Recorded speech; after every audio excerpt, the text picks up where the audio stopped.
कदाचित् कालिन्दी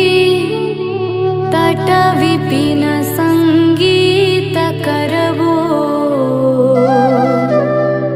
मुदा भीरी नारी वदन कमला स्वाद मधुपा रमा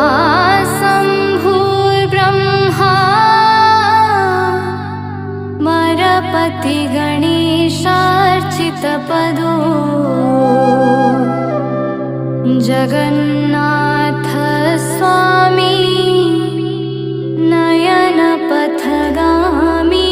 भवतु मे भुजे सबे वेणु शिरसि शिखि पीच्छं कटितटे